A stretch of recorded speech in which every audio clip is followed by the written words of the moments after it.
How the Grinch Stole Christmas by Dr. Seuss. Every Who down in Whoville liked Christmas a lot. But the Grinch, who lived just north of Whoville, did not. The Grinch hated Christmas, the whole Christmas season. Now please don't ask why, no one quite knows the reason. It could be his head wasn't screwed on just right. It could be, perhaps, that his shoes were too tight. But I think that the most likely reason of all may have been that his heart was 2 sizes too small. But, whatever the reason, his heart or his shoes, he stood there on Christmas Eve, hating the Whos. Staring down from his cave with a sour, grinchy frown at the warm-lighted windows below in their town. For he knew every Who down in Whoville beneath was busy now hanging a mistletoe wreath. And they're hanging their stockings, he snarled with a sneer. Tomorrow is Christmas. It's practically here. Then he growled with his Grinch fingers nervously drumming, I must find some way to stop Christmas from coming. For tomorrow, he knew, all the Who girls and boys would wake bright and early, they'd rush for their toys. And then, oh the noise, noise, noise. That's one thing he hated, the noise. Then the Whos, young and old, would sit down to a feast, and they'd feast, and they'd feast, and they'd feast. They would feast on Who pudding and rare Who roast beef, which was something the Grinch couldn't stand in the least. And then they'd do something he liked least of all. Every Who down in Whoville, the tall and the small, would stand close together with Christmas bells ringing. They'd stand hand in hand, and the Whos would start singing. And they'd sing, and they'd sing, and they'd sing. And the more the Grinch thought of this Who Christmas sing, the more the Grinch thought, I must stop this whole thing. Why, for 53 years I've put up with it now. I must stop this Christmas from coming. But how?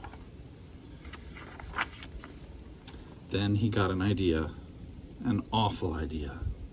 The Grinch got a wonderful, awful idea.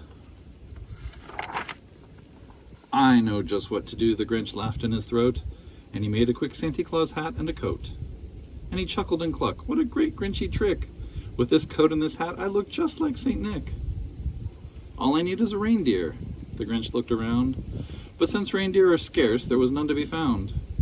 Did that stop the old Grinch? No, the Grinch simply said, if I can't find a reindeer, I'll make one instead. So he called his dog Max, then he took some red thread, and he tied a big horn on top of his head. Then he loaded some bags and some old empty sacks on a ramshackle sleigh, and he hitched up old Max. Then the Grinch said, giddy up, and the sleigh started down toward the homes where the Whos lay a snooze in their town. All their windows were dark, quiet snow filled the air. All the Whos were dreaming sweet dreams without care. When he came to the first little house in the square, this is stop number 1, the old Grinchy Claus hissed, and he climbed to the roof, empty bags in his fist. Then he slid down the chimney, a rather tight pinch. But if Santy could do it, then so could the Grinch. He got stuck only once for a moment or two. Then he stuck his head out of the fireplace flue, where the little Who stockings all hung in a row. These stockings, he grinned, are the first things to go. Then he slithered and slunk with a smile most unpleasant around the whole room, and he took every present. Pop guns and bicycles, roller skates, drums, checkerboards, tricycles, popcorn, and plums. And he stuffed them in bags. Then the Grinch, very nimbly, stuffed all the bags, one by one, up the chimbley. Then he slunk to the icebox. He took the Who's feast. He took the Who pudding, and he took the roast beast. He cleaned that icebox as quick as a flash. Why, that Grinch even took their last can of Who hash. Then he stuffed all the food up the chimney with glee. And now, grinned the Grinch, I will stuff up the tree. And the Grinch grabbed the tree, and he started to shove, when he heard a small sound like the coo of a dove. He turned around fast and saw a small Who, Cindy Lou Who was not more than 2. The Grinch had been caught by this tiny Who daughter, who'd got out of bed for a cold cup of water.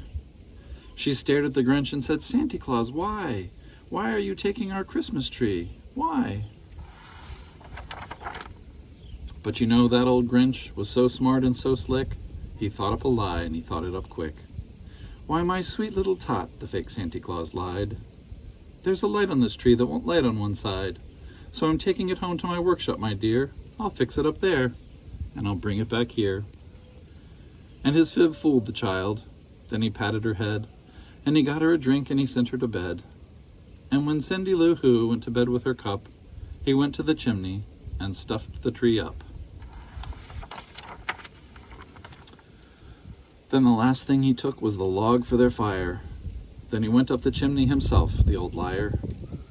On their walls he left nothing but hooks and some wire. And the one speck of food that he left in the house was a crumb that was even too small for a mouse.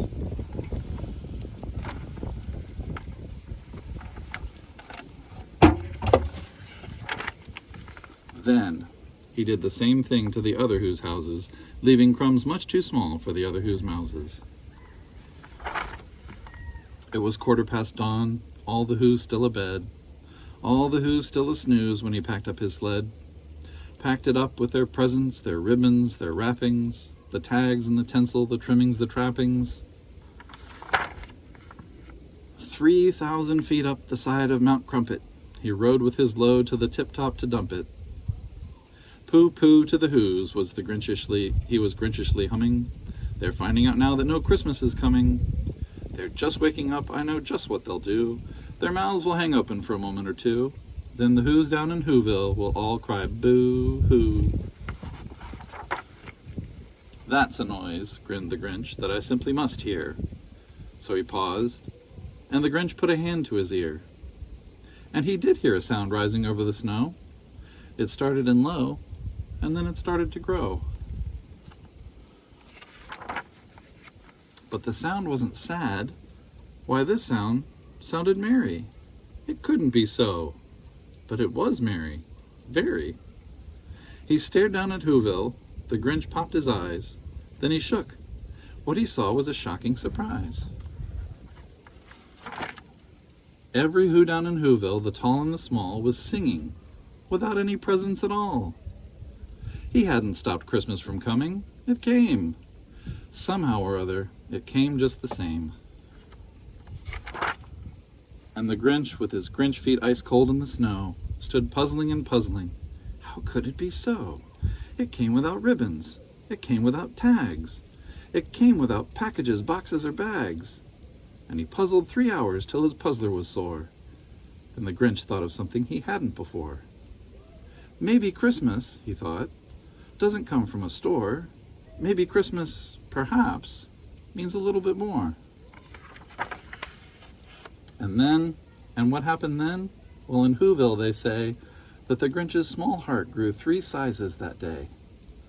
And the minute his heart didn't feel quite so tight, he whizzed with his load through the bright morning light, and he brought back the toys and the food for the feast.